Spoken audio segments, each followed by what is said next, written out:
Semana passada foi o lançamento de Conspiracy Take the Crown. Conspiracy foi uma coleção lançada há 2 anos atrás com um foco diferente. Ele era focado em draft e em multiplayer. O Conspiracy Take the Crown é o retorno disso. Assim como na Conspiracy original, tem várias cartas que só funcionam no draft, o que faz essa coleção uma péssima ideia para você abrir booster sozinho. Focadas no mesão, muita coisa é baseada no fato de que tem mais do que 2 jogadores. E alguns reprints que funcionam em vários formatos. E por que eu não fiz análise de todas as cartas da coleção? Bom, principalmente porque é focado em draft. E não tem pré-release, é draft, não é selado, ok? A coleção ela não vai pro T2, ela não vai pro Modern. Ela é válida no Vintage e no Legacy. Que Vintage ninguém joga e Legacy eu até jogo, mas eu não entendo tanto assim para poder falar longamente a respeito. O caminho nos deixa Commander. E para falar de Commander, ora essa, eu já pretendo fazer na semana que vem as piores cartas boas e na outra semana as top 10 melhores cartas para Commander dessa coleção. E aí, cara, pra que eu vou falar? Se eu fosse falar de todas as cartas uma a uma, para começo de conversa, metade das cartas só funciona no draft. Como é isso? O draft é aquele formato em que você abre um booster, pega uma carta, passa o resto, aí você pega o booster do seu camarada, pega outra carta, passa o resto, e vai nisso até completar 3 boosters, e você assim monta o seu deck de 40 cartas. Em Conspiracy Take the Crown, como no Conspiracy original, tem muitas cartas que dizem: quando você vai draftar essa carta, faça alguma coisa. Quando você vai draftar essa carta, diga um nome. Quando você draftar essa carta, veja um número. Você pode, quando draftar essa carta, revele ela. E quando o seu oponente draftar uma carta, quando um dos oponentes draftar uma carta, você pode escondê-la de volta para olhar o que ele draftou. Coisas do tipo. Isso tem um lado bom e um lado ruim. O lado... Na verdade, é um lado bom que olhando, ele pode ser ruim dependendo do jeito que você olha. Se você compra uma caixa de Lua Arcana e abre em casa, independente da qualidade das cartas, todas aquelas cartas você pode jogar depois. Você pode jogar com elas no T2, no Modern, no Legacy, Commander, Vintage, onde você quiser. Essas cartas de Conspiracy de draft só funcionam no draft. Você não... Não faz sentido usá-la no Commander ou no Modern. No Modern não pode, no Legacy. Não é que ela seja ilegal, é só que o que a carta diz não faz sentido. Ok? É que nem aquela... Saiu um artefato em Planechase, que é uma pedra que você vira ela pra girar o dado planar. Isso funciona em Planechase, mas nos formatos não tem dado planar. Da mesma forma, se você usa em Legacy uma carta que diz: quando você draftar essa carta, note quantas cartas foram draftadas nesse round, não tem draft, não é zero, nenhuma carta foi draftada nesse round. Ela simplesmente não funciona. Então assim, você tem apenas uma chance para usar um monte de cartas da coleção. E essa uma chance é só quando você abre o booster, desde que tenha mais uma galera abrindo o booster com você. Então, cara, você vai abrir booster de Conspiracy, não me leve a mal, a coleção é fantástica. E essas cartas que só funcionam no draft tornam o draft um negócio muito divertido. Como eu sei disso, na semana passada, como eu já tinha falado, rolou uma... Bom, na semana retrasada, né? Estou gravando esse vídeo um pouquinho de antecedência. Rolou um draft exclusivo em apenas 7 lojas do mundo. E uma delas foi aqui em São Paulo, a Academia de Jogos.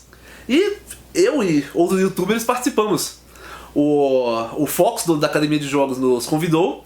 E recebemos as cartas e os boosters antes mesmo do lançamento. Recebemos da própria Wizards para que a gente jogasse. E o maldito tio Vini usurpou minha coroa. Coroa que era minha por direito. A gente teve a oportunidade de sentir como é um draft de Conspiracy.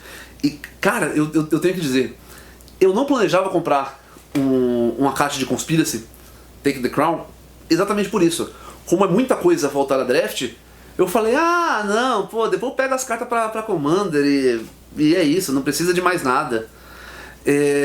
Mas jogando draft é tão divertido e tem um nível de estratégia tão diferente, o fato de que você tem que prestar atenção no que não só o que você está draftando, mas o que seus oponentes estão draftando, porque eles vão anunciar várias das cartas que eles draftam. O fato de cartas durante o jogo se importarem com as cartas que foram ou não draftadas também faz toda a diferença.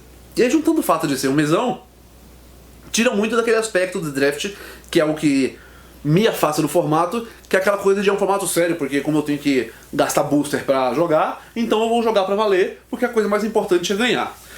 Tirando o fato de que o que estava em jogo era a minha coroa por direito, o jogo fica muito mais descontraído. A gente tá jogando, tá de boa, e rola toda aquela politicagem, toda aquela conversa de mesão, toda aquela coisa que, francamente, se você gosta de mesão, você vai adorar. Se você não gosta de mesão, eu não posso te levar a sério. Tem uma coisa muito errada com você, você procure ajuda. Mais um ponto importante. Em Conspiracy Take the Crown, foram reimpressas uma série de cartas. Tem carta nova, boa, que eu prevejo ver jogo no Legacy, e no Commander tem um monte, ok? Mas a gente não pode esquecer os reprints da coleção. Os dois principais reprints para jogadores de Commander, eu diria que são Brotamento, um encantamento que estava chegando em... Bom, eu não gosto muito de falar preço, mas ele estava mais caro que Shockland. Por que eu não falo preço? Não, porque senão as lojas vão achar ruim. Não, cara, é porque se você ver esse vídeo daqui a um ano, eu quero que ele faça sentido. Então, Brotamento, que estava assim, quase 2 vezes o preço de Shockland, foi reimpresso. E Deserção, um counter que também estava chegando nesse preço e faz uma bruta diferença em Commander, porque você anula uma mágica e rouba a criatura. Você anula uma criatura, você anula uma mágica, se for uma criatura, um artefato, rouba pra você.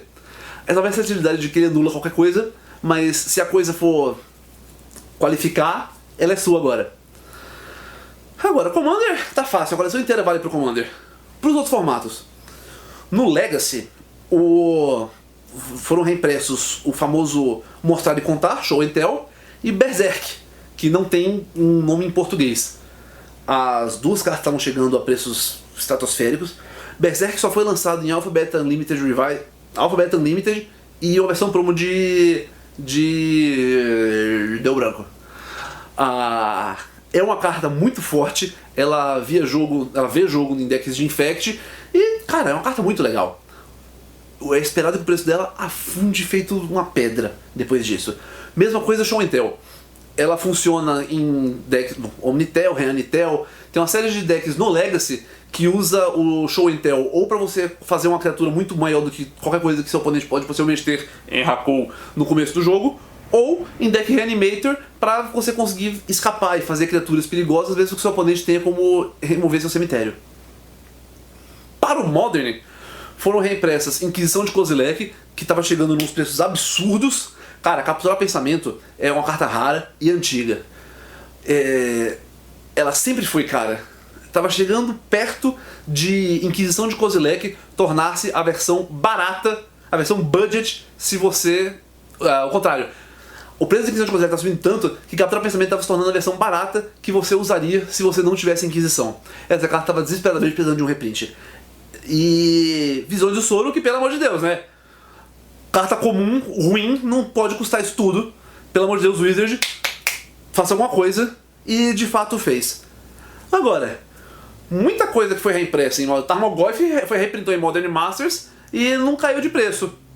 Isso é discutível. Ele não caiu de preço, mas ele parou de subir.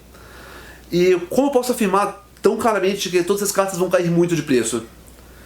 É só você olhar o que aconteceu quando o Conspiracy 1 foi lançado.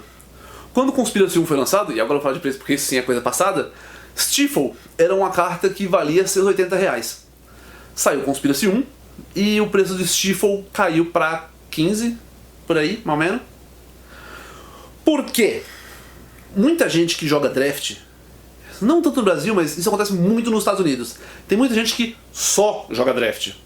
Então eu compro meus 3 boosters, jogo, eu pego o conteúdo dos boosters, não me interessa o que veio, eu não jogo outro formato. Eu vou vender pra loja. Ok? E pelo que é que seja, por 3 boosters.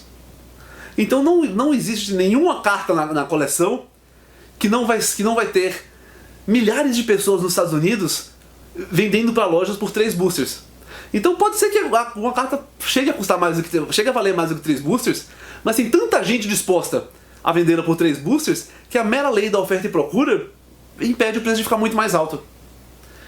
E assim sendo, se a carta mais cara da coleção vale 3 boosters da coleção, numa caixa vem 36 boosters, ora essa, mesmo que você abra as melhores cartas da coleção, mesmo que você abra 36 cartas dessas, isso só vai valer mais 3 caixas. Não tem como ter aquele disparate. O preço das caixas de Magic não vai aumentar. Ainda que alguns lojistas no Brasil de pouco escrúpulo tenham jogado o preço lá pra cima quando viram que ia sair carta boa de Legacy na coleção, o preço da caixa no mundo não vai aumentar, porque a Wizards continua vendendo caixa de Magic por $100. Se o preço da caixa não aumenta e o valor médio das cartas dentro da caixa vale mais que a caixa, o que das duas coisas você acha que vai acontecer? Qual das 3 coisas será que vai acontecer? Será que a Wizards of the Coast vai aumentar o preço das caixas só para ajudar os lojistas? Pouco provável.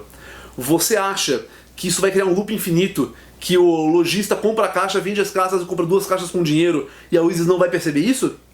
Também é pouco provável. Ou você acha que o preço das cartas vai cair de forma a manter o fato real de que o preço médio das cartas dentro de uma caixa valem uma caixa? Bom, pessoal, espero que tenham gostado. Como eu falei, para a próxima semana eu espero...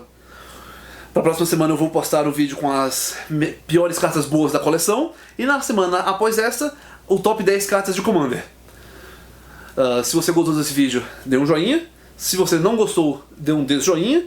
Comente, fale o que acha. E se você é o tio Vini do Cabrito Montrês, a coroa é minha! Você usurpou-a de mim, usurpador! Devolva o que é meu por direito!